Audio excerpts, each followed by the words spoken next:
जब वो इंटीमेट होती हैं और गर्भ निरोधक गोलियां भी लेती हैं काफ़ी टाइम के लिए, क्या ये भी एक रीज़न हो सकता है? मान लीजिए आपका पीरियड पहले 2 दिन आता था, अब 6 दिन आ रहा है। आप 2 पैड या 3 पैड यूज़ करते थे, अब 6 पैड यूज़ कर रही हैं, तो ये सारी चीज़ें आपको अलार्म करना चाहिए कि आपको डॉक्टर के पास जाना है। नहीं, मतलब कॉन्ट्रासेप्टिव पिल्स तो हम देते हैं इर्रेगुलर पीरियड्स को रेगुलर करने के लिए। रेगुलर करने के लिए। हाँ, मान लीजिए आपको पेन हो रहा है, तो वो एक अलार्मिंग साइन है, तब आप स्पेशलिस्ट से मिलिए। ज़्यादातर हमने देखा है कि जो महिलाएं होती हैं वो गायनी से शादी के बाद कंसल्ट करती हैं। कि सिज़ेरियन के बाद महिला को लगता है कि उसको बस लेटे रहना है। Welcome to Zee news Bharat podcast. मैं हूँ रत्ना। आज हम बात करेंगे स्त्री प्रजनन और उससे संबंधित कई रोगों के बारे में। इस पॉडकास्ट में आपको कई भ्रांतियों और कई कन्फ्यूजन्स का जवाब मिलेगा। इस मुद्दे पर बातचीत करने के लिए हमारे साथ मौजूद हैं देश की जानी मानी आईवीएफ एक्सपर्ट, गायनोकोलॉजिस्ट और दीवा आईवीएफ लखनऊ की डायरेक्टर डॉक्टर वैशाली जैन। बहुत बहुत स्वागत है आपका सी न्यूज़ भारत पॉडकास्ट में। सबसे पहला सवाल डॉक्टर वैशाली जैन आपसे कि कई महिलाएं होती हैं जिनके अंदर ऑटोमेटिक चेंजेस होते रहते हैं उम्र के साथ साथ भी, और जब प्यूबर्टी भी हिट करते हैं तो एक बेसिक चेंजेस होते हैं वीमेन की बॉडी के अंदर, तो इसको लोग काफ़ी इग्नोर करते हैं। इससे क्या नुकसान हो सकता है? देखिए, हर महिला की बॉडी डिफरेंट होती है।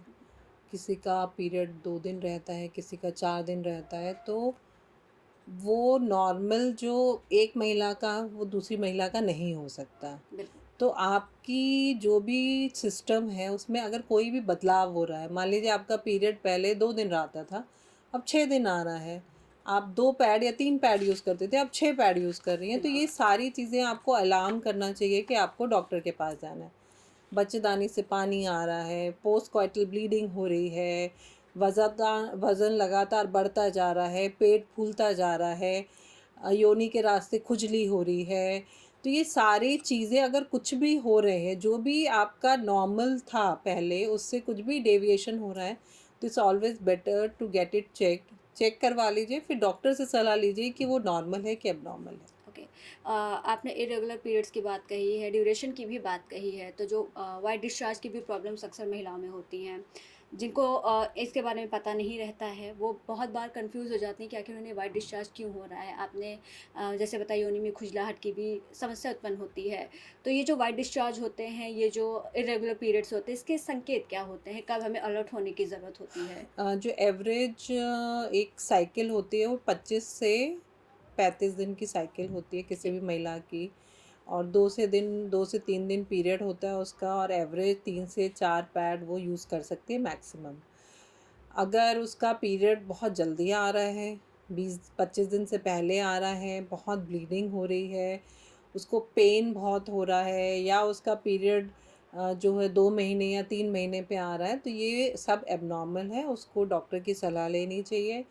जो पानी आ रहा है अगर उसमें खुजली है, बदबू है, फिशी स्मेल बोलते हैं वो है, उसका कलर जो है ऑल्टर्ड हो गया है, मान लीजिए एक वाइट की जगह वो येलो, ब्राउन, रेड, ग्रीन इस तरह का कलर हो रहा है, तो आपको डॉक्टर्स की सलाह लेने की आवश्यकता है। और बहुत सारे कारण होते हैं, इन्फेक्शंस होते हैं, हार्मोनल इम्बैलेंस होता है जिसकी वजह से पीरियड इरेगुलर हो जाता है, और योनि से में मतलब गंदा पानी आने की चांसेस जो होते हैं वो इन्फेक्शन वगैरह होता है उस वजह से होता है। बिल्कुल।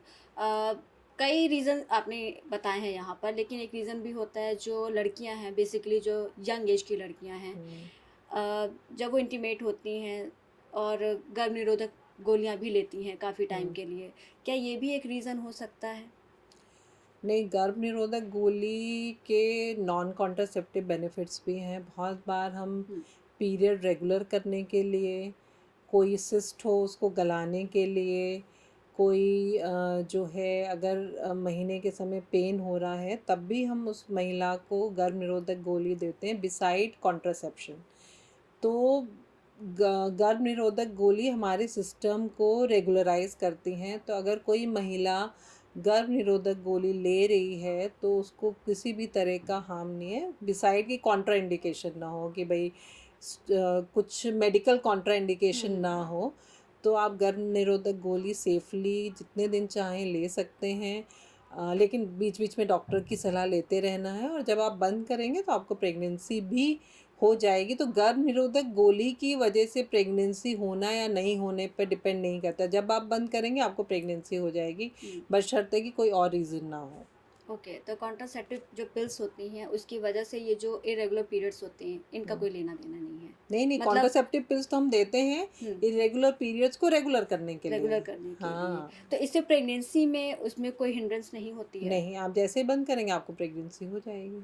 ओके, क्योंकि बहुत सारे लोग ऐसी भ्रांतियाँ हैं, मिसकंसेप्शंस हैं कि उसको लेने से शायद हमारे पीरियड्स इरेगुलर हो सकते हैं, शायद हमारी प्रेगनेंसी में प्रॉब्लम्स हो सकते हैं। मैंने बताया ना जी। आपको, ट्रीटमेंट है रेगुलर पीरियड्स में। तो हम ओरल कॉन्ट्रासेप्टिव पिल्स देते हैं। बहुत सारी नॉन कॉन्ट्रासेप्टिव बेनिफिट्स हैं ओरल कॉन्ट्रासेप्टिव पिल्स के।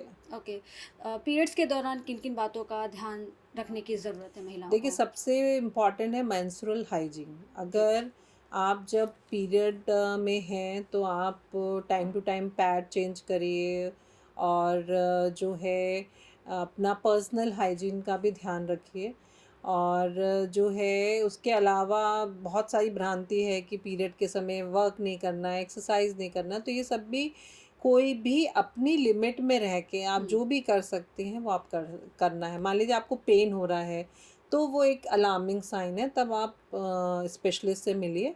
अदरवाइज़ अगर आपका पीरियड है तो आपको एक रूटीन डे की तरह उसको मैनेज करना है, और बस हाइजीन का ध्यान रखना है। ओके, जैसे आपने बोला कि कई सारी चीज़ें हैं, कर सकते हैं बट एक लिमिट ज़रूर होनी चाहिए, बाउंड्री सेट होनी चाहिए। बाल धोना हमारे देश में देश की क्या बात करूँ, बाहर भी लोग ये तो है कि हाँ, नहीं, आपको ये एक हेयर वॉश भ्रांति नहीं है। करना ये चाहिए। भ्रांति है, इसका जी, कोई भी इससे लेना देना नहीं कि है। पहले हाँ, और दूसरे दिन कोई बाल धोना अवॉइड करना कोई चाहिए पीरियड्स ज़रूरी में। नहीं है। आप अपनी फिज़िकल वेलबींग के हिसाब से आप बाल धोइए, इसका कोई भी लेना देना नहीं है पीरियड से। जी, जब पीरियड्स होते हैं तो कई ज़्यादा पेनफुल टाइम्स होते हैं महिलाओं के लिए।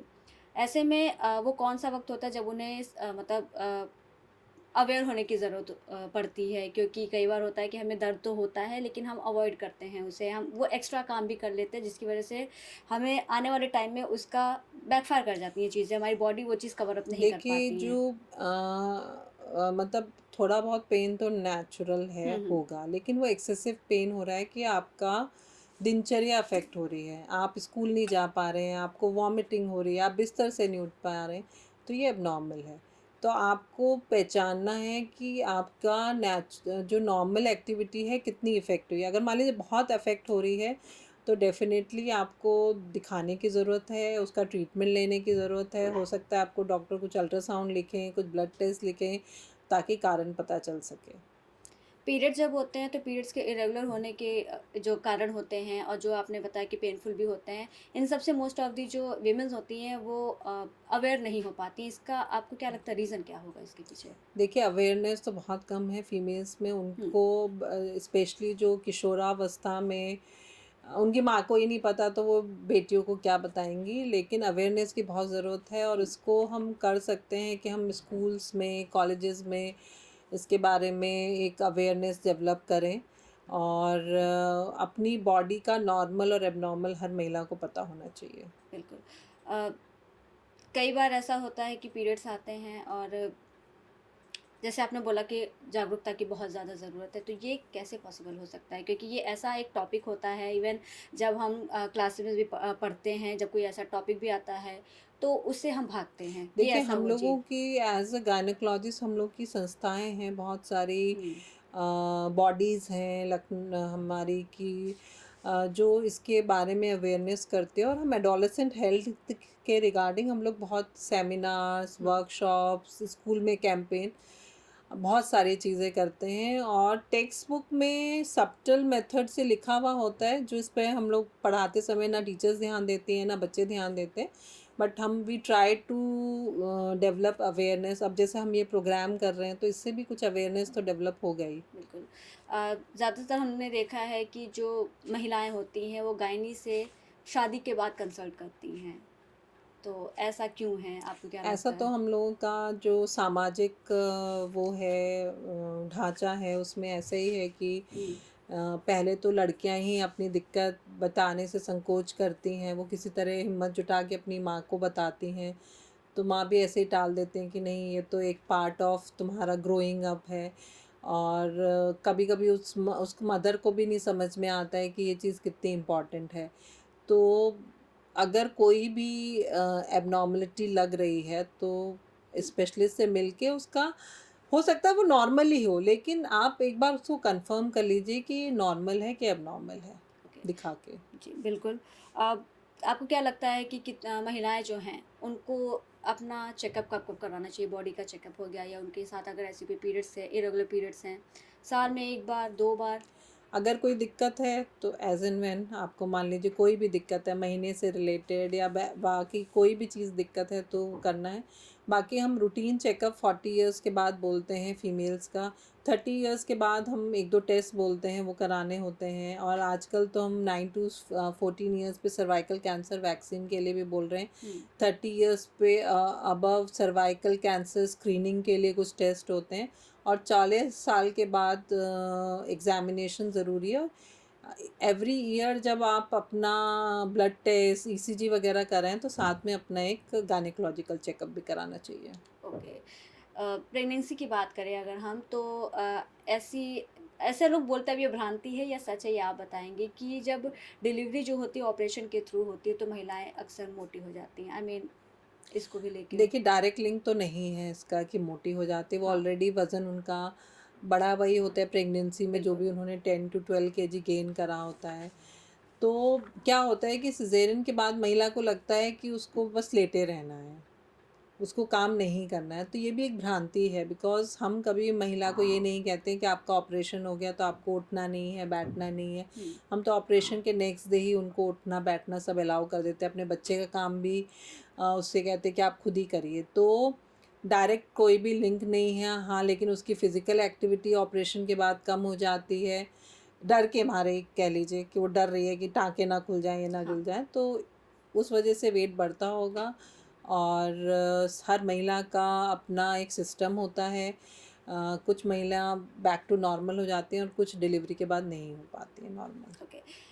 टेस्ट होते हैं कुछ इसमें पैप स्मीयर टेस्ट होते हैं, पेल्विक टेस्ट होते हैं। ये टेस्ट क्या होते हैं और इन्हें क्यों कराते रहना चाहिए? पैप स्मीयर एक तरह का स्क्रीनिंग टेस्ट है फॉर सर्वाइकल कैंसर। एक स्क्रीनिंग होता है और एक प्रिवेंशन होता है। प्रिवेंशन के लिए अब हमारे पास सर्वाइकल कैंसर वैक्सीन है जो 9 साल से 14 साल की लड़कियों को लगती है। और इंडिया में 45 इयर्स तक भी हम सर्वाइकल कैंसर वैक्सीन लगवा सकते हैं। तो वो तो प्रिवेंशन हो गया। स्क्रीनिंग कैसे करना है कि सर्वाइकल कैंसर जो है पैप स्मीयर में जो बच्चेदानी के मुंह का कुछ पानी लेके उसको टेस्ट करा जाता है। कुछ उसकी सेल्स, सुपरफिशियल सेल्स को देखा जाता है कि उसमें कैंसरस चेंजेस हो रहे हैं कि नहीं हो रहे हैं। और बहुत ही सरल टेस्ट है और बहुत ही अच्छा टेस्ट है। अगर आपका पैप स्मीयर नेगेटिव है तो एवरी 3 इयर्स उसको कराइए। और क्योंकि जो सर्वाइकल कैंसर है वो डिफरेंट स्टेजेस में डेवलप होता है। पहले प्री मेलिग्नेंट स्टेज होती है, फिर मेलिग्नेंट स्टेज होती है, स्टेज 1, 2, 3, 4। तो ये हम प्रिवेंट कर सकते हैं अगर हम टाइम टू टाइम स्क्रीन कराएं और सर्वाइकल कैंसर वैक्सीन लगवा लें। और जो पेल्विक टेस्ट होता है उसमें हम बच्चेदानी को एग्ज़ामिन करते हैं। पहले उसका बच्चेदानी का रास्ता चेक करते हैं, फिर हम उसको पर वेजाइनल एग्ज़ामिनेशन करते हैं। तो वो भी एक मेथड होता है कि महिला के की बच्चेदानी और बच्चेदानी के रास्ते को असेस करने का। तो पेल्विक टेस्ट भी आइडियली 40 इयर्स के बाद साल में 1 बार होना चाहिए। जी। कई महिलाओं को जो लड़कियां होती हैं उन्हें पीसीओएस पीसीओडी की समस्या होती हैं, तो ये भी कहा जाता है कि उन्हें प्रेगनेंसी कंसीव करने में काफ़ी ज़्यादा मुश्किलें होती हैं। ये कितना सच है और क्या प्रिवेंशन है इनके? देखिए पीसीओएस वाली जो महिला होती है उसमें पीरियड इरेगुलर होते हैं हुँ, और ओवुलेशन अफेक्टेड होता है, मतलब एनओवुलेटरी साइकिल्स होती हैं, जिसके कारण उसके प्रेगनेंसी होने की क्षमता अफेक्ट होती है। लेकिन अगर आप अपना पीसीओडी कंट्रोल कर लेते हैं बाय लाइफस्टाइल मॉडिफिकेशन, अपनी डाइटरी मॉडिफिकेशन, अपनी एक्सरसाइज करके, तो ये दिक्कत कम हो जाती है। तो ये कहना तो बिल्कुल गलत होगा कि वो महिला प्रेग्नेंट हो ही नहीं सकती। हाँ, थोड़ी दिक्कतें आ सकती हैं अगर आपका पीसीओडी कंट्रोल में नहीं है तो। जी। जो स्मोकिंग की बात होती है, अल्कोहल की बात होती है, लोग बोलते हैं कि इन्हें कंज़्यूम नहीं करना चाहिए महिलाओं को। किस तरीके के इन पे नेगेटिव इम्पैक्ट देखने को मिलते हैं महिलाओं? देखिए स्मोकिंग, अल्कोहल, टोबैको, ये सारी चीज़ें जो हैं आपकी मेंस्ट्रुअल इरेगुलरिटी कर रही हैं, आपके ओवुलेशन को अफेक्ट कर रही हैं, अंडे बनने की क्षमता को कम कर रही हैं, अंडे की क्वालिटी को कम कर रही हैं, आपके प्रेगनेंसी होने के चांसेस भी कम कर रही हैं। तो इसको, और अगर आप प्रेग्नेंट हैं और तब इन चीज़ों को ग्रहण कर रही हैं तो आपका बेबी को स्ट्रक्चरल एबनॉर्मलिटीज़ भी हो सकती हैं। तो ये जितना हो सके आपकी लाइफस्टाइल में जितना कम हो, इसको इस्तेमाल कम से कम करिए। आजकल के लोग बहुत ज़्यादा सर्जरीज़ भी करवाते हैं, फ़िटनेस को ज़्यादा प्रायोरिटी देते हैं।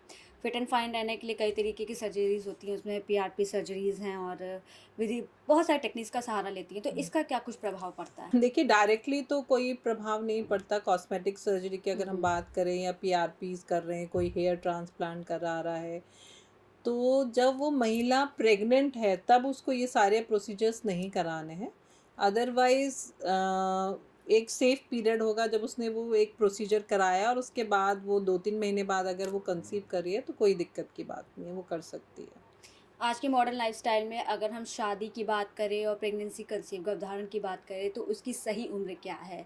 ताकि वो इफ़ेक्ट भी ना करे और जो आईवीएफ जैसी टेक्नोलॉजी है उसका सहारा ना लेना जो पड़े। हुँ, प्रेगनेंसी है वो तो महिला का अपना पर्सनल डिसीजन है, हुँ, बट जो हमने पाया है कि 35 साल के बाद महिला की अंडे बनने की क्षमता धीरे धीरे कम होने लगती है। एग की क्वालिटी और क्वांटिटी दोनों अफेक्ट होती है, और 30 ईयर्स एंड अबव पे थोड़ा कम होती है और 35 ईयर्स के बाद रैपिडली कम होने लगती है। तो ये डिसीजन आपका है कि आप क्या करना चाहते हैं। लेकिन हमसे कहें तो 35 से पहले शादी और बच्चे हो जाने चाहिए। बिल्कुल। इसमें अगर हम उनकी मेंटल हेल्थ की भी बात करें, मानसिक तनाव की बात करते हैं, अगर कोई महिला डिप्रेस्ड है, मानसिक तनाव से जूझ रही है, तो कैसा इम्पैक्ट पड़ता है उसके ऊपर? मेंटल हेल्थ तो आजकल बहुत इम्पॉर्टेंट है। मैंने जैसे बताया कि अगर आपको स्ट्रेस है तो कहीं न कहीं वो आपके ब्रेन में कुछ भी अफ़ेक्ट हो रहा है तो आपके जो पीरियड्स होते हैं वो अफ़ेक्ट होते हैं। पीरियड्स अफ़ेक्ट होंगे तो आपके अंडे नहीं बनेंगे। आपका खाने की क्षमता, आपका पहनने-ओढ़ने की क्षमता, तो सारी चीज़ें अफ़ेक्ट हो रही हैं। तो स्ट्रेस जो है डायरेक्टली इनडायरेक्टली आपके मेंस्ट्रुअल इरेगुलरिटी कर रहा है, आपकी एग क्वालिटी को अफेक्ट कर रहा है, आपके प्रेगनेंसी होने की क्षमता को भी अफेक्ट कर रहा है। जी, बिल्कुल। लाइफ़स्टाइल की भी बात कही है आपने और जैसे मेंटल हेल्थ की बात कही है, कई लोग इस टॉपिक को ही नहीं छूते हैं क्योंकि प्रेगनेंसी में हम कई बार देखते हैं कि जो बहुत ज़्यादा उनकी डिलीवरी टाइम आने वाली होती है, जिसे हम ड्यू डेट कहते हैं आई गेस, उससे पहले भी वो हाउस होल्ड का काम कर रही होती हैं, उन्हें वॉमिटिंग जैसा भी फ़ील होता है। लेकिन वो नॉर्मली अपना काम कर रही होती है, तो इसका कहीं कुछ इम्पैक्ट पड़ता है या फिर जैसे आपने कहा कि कई महिलाएँ ऐसी होती हैं ऑपरेशन के बाद उन्हें लगता है कि हमारे टाँके ना खुल जाए तो हमें आराम करते रहना है। तो प्रेगनेंसी के टाइम पे जब उनका ड्यू डेट आता है उससे पहले भी कुछ तरीके के प्रिवेंशंस हैं जो उनको लेने चाहिए? देखिए, जो अगर आपका थ्रू आउट प्रेगनेंसी हम कहते हैं कि स्ट्रेनुअस वर्क मत करिए, क्योंकि हुँ, वो जो स्ट्रेनुअस वर्क होगा वो आपका लेबर इंड्यूस कर सकता है, ठीक है। उसके अलावा आपको कोई भी फिज़िकल वर्क करने की कोई भी मनाही नहीं है अगर आपकी लो रिस्क प्रेगनेंसी। अगर आपकी हाई रिस्क प्रेगनेंसी है तो आपको काफ़ी चीज़ें मॉडिफ़ाई करनी पड़ेंगी। हो सकता है हम आपकी डाइट में भी चेंज करवाएँ, हो सकता है कि हम आपके उठने-बैठने में भी चेंज कराएँ। तो अगर आपकी लो रिस्क प्रेगनेंसी है तो आप मॉडरेट अमाउंट ऑफ वर्क कर सकती हैं टिल योर डिलीवरी। ओके। अगर हम रेस्ट की बात करें तो महिलाएँ इसको भी इग्नोर करती हैं। तो अगर टाइम ड्यूरेशन की बात करें कि एक टाइम पीरियड पे महिलाओं को अपने ब्रेस्ट की भी जाँच करानी चाहिए अपनी गायनों से, तो वो टाइम ड्यूरेशन क्या होना चाहिए? अगर आपकी फैमिली में ब्रेस्ट कैंसर है तो आपको बहुत अर्ली एज में ही उसको इवैल्यूएट कराना पड़ेगा गायनेकोलॉजिस्ट से भी, वरना आइडियल होता है self breast examination which has to be done every month. हर मंथ में एक बार आप शीशे के सामने खड़े हो जाइए, नहाते समय अपने ब्रेस्ट को एग्जामिन करिए, फील करिए कि उसमें कोई गांठ तो नहीं डेवलप हो रही है। और 40 इयर्स के बाद आप गायनेकोलॉजिस्ट को क्लिनिकल एग्जामिनेशन भी कराइए, और कभी कभी हम मैमोग्राम, मतलब एक तरह का एक्सरे होता है और अल्ट्रासाउंड होता है जो हम पेशेंट को सजेस्ट करते हैं कि वो अपना कराएं। तो रूटीन एग्जामिनेशन तो अपने आप ही आप सेल्फ एग्जामिनेशन कर सकते हैं। लेकिन अगर आपकी हिस्ट्री है तो जितनी जल्दी हो सके गायनेकोलॉजिस्ट को दिखाइए। और अगर आप लो रिस्क ग्रुप में, आपको कोई हिस्ट्री नहीं है, तो आप 40 साल के बाद गायनेकोलॉजिस्ट से ब्रेस्ट एग्जामिनेशन एवरी ईयर कराइए। और mammogram every 1 year to 3 years में कराना होता है। ओके, बहुत बहुत धन्यवाद डॉक्टर वैशाली तमाम जानकारी हमारे साथ साझा करने के लिए। तो हमारे इस पॉडकास्ट में हमारे साथ मौजूद थी डॉक्टर वैशाली जैन, जानी मानी आईवीएफ एक्सपर्ट है, गायनोकोलॉजिस्ट हैं, और उन्होंने तमाम तरीके की जानकारियां हमें साझा की हैं। किस तरीके से आप अपने इरेगुलर पीरियड को कंट्रोल कर सकते हैं, अपने डाइट से आप अपनी प्रेगनेंसी को कैसे बेटर कंसीव कर सकते हैं। तमाम तरीके की भ्रांतियाँ थी, उन पर भी बात हुई है, उनका भी समाधान दिया है इन्होंने। तो फिलहाल इस पॉडकास्ट में बस इतना ही। जुड़े रहिए सीरीज़ भारत पॉडकास्ट के साथ, क्योंकि हम लाए हैं आपके लिए एकदम सटीक जानकारी, वो भी अलग अंदाज में। नमस्कार।